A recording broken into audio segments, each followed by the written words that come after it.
Alright, now we're counting down to Halloween, and we are on Rob Zombie's Halloween. Now, when they announced that a while back, when Rob Zombie confirmed that he's doing the movie, I thought, this will be interesting. I loved House of a Thousand Corpses, I love Devil's Rejects, so this is going to be pretty interesting to see how he does his take on Michael Myers.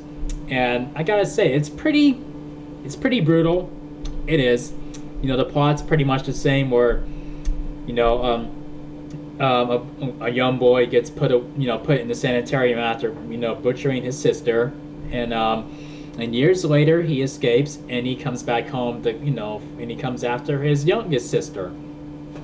So, spoiler warning from here on out. Spoiler warning. Now, they kind of overkill on the profanity in this movie. Like not even 5 minutes in, like you have characters exchanging profanities toward at each other, like like at least 30 times. All that's all they do is exchange like swear words, like at each other. I know it's an R-rated movie, and it's supposed to be swearing and violence and sex and whatever, but you don't have to overdo it. It felt like I was watching an episode of True Blood where they just cursed constantly, or at least the first season of True Blood, it was like that. But yeah, I gotta say the kid that they chose for young Michael Myers, he, he was, he was a likable kid. At the same time, he was, like there's a darker side of like that's like there's a rage in him that's way just like it's like people keep shaking this boy, like this boy is a cage and people keep rattling them, and then this rage is gonna come out at any minute. Like he's like a fragile like wine glass where it can shatter at any moment, and that's how this kid was. And you feel bad for him, like when he's in the sanitarium and he's crying to Loomis saying that he wants to leave and he doesn't want to stay there anymore. And when you see him evolve into who he's going to become, where he's not talking anymore, you feel bad for him and you are afraid, and you feel bad for his mother too. Like she has to see that, and that drove her to committing suicide. And it's it makes it the story a little deeper. Like, with that being said, and Loomis, like instead of him being a deranged man who's determined to kill Michael, he seems to mean well. Like he's trying to figure him out and he's trying to help him through this, but at the same time, like but as when Michael is an adult, Loomis ditches him and then he goes to exploit him, and he makes a book about him, and he's trying to get money off of that. And damn, dick move. That is cold. I know he's Michael Myers, but damn, that is cold. And when Michael escapes out of the Smiths Grove Sanitarium, it's better than how he did in the original Halloween, where these guards are escorting him out, and then he kills all of them at once. I prefer that a lot more than him letting patients out of their cells and then they're wandering around, for like as a diversion for him to get away. But and also another thing I do love is that Michael does not drive in this movie. That's one nitpick I have with the original, that he drives in the movie, and Loomis came to the assumption that maybe someone around there must have gave him lessons or whatever. I'm like, who would be crazy enough to try to give him driving lessons? Like, why would anybody want to do that? Why would they want anybody in that place to learn how to drive? How? I don't get it. I don't get it. But I think that's something like Michael picked up on his own in the original, like where that makes him much more scarier. Let's see that motherfucker parallel park. Then I'll decide if he can drive really well. Anybody can drive well. Try parallel parking. That's a pickle. But anyway, I'm glad that he doesn't drive in this movie.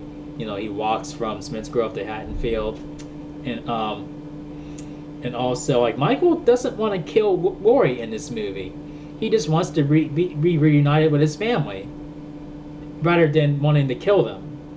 and that's an interesting thing that adds, I guess, another layer to the his character and to hers, and he tries to connect with her, and I was almost afraid that he was going to start talking, but I mean he doesn't talk to her, but he just shows her a picture of the two of them when they were younger, and she doesn't know what that means.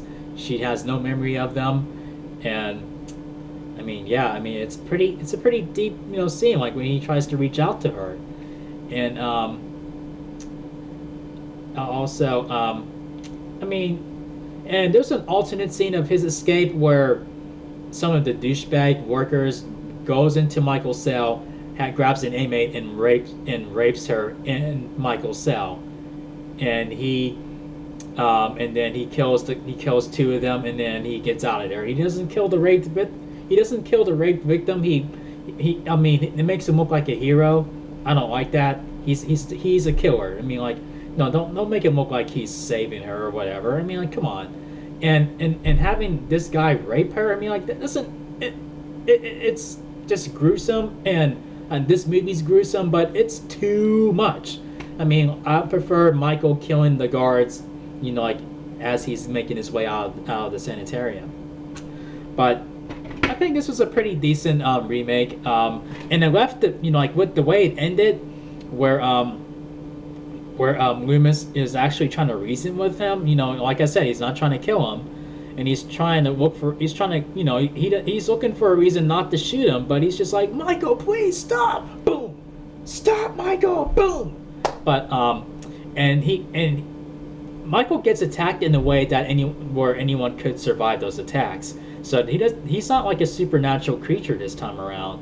So any attacks that it was made on him, anybody could survive that.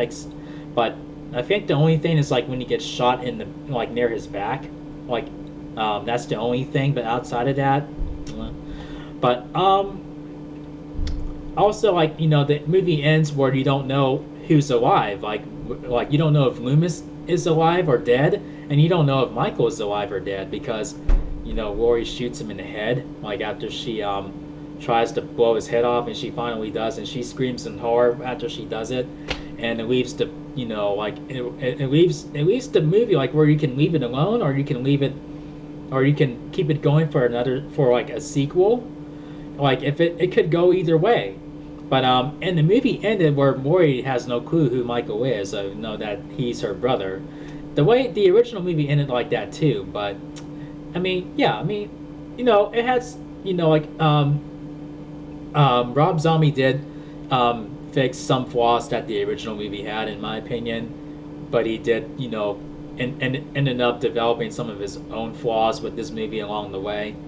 But overall, I thought it was a decent remake, and not like the best, but it is one of my favorite remakes. So this gets 4 chair spins out of 5. 1, 2, 3, 4 chair spins. And I gotta say, Tyler Mane, playing a full-grown Michael Myers, it almost looks like a Sasquatch. I mean, I actually love the idea that Michael is like a 7-foot tall boogeyman. I mean, some people didn't like that, but I thought it was pretty cool. It gives it, it makes him look more menacing, and he does look very menacing. But yeah, I would say check this out. Check out the original first, and then check this out. But the original is far superior to this one. But even though it did fix some flaws that the original had, but the original is on top still. So this movie cannot touch that.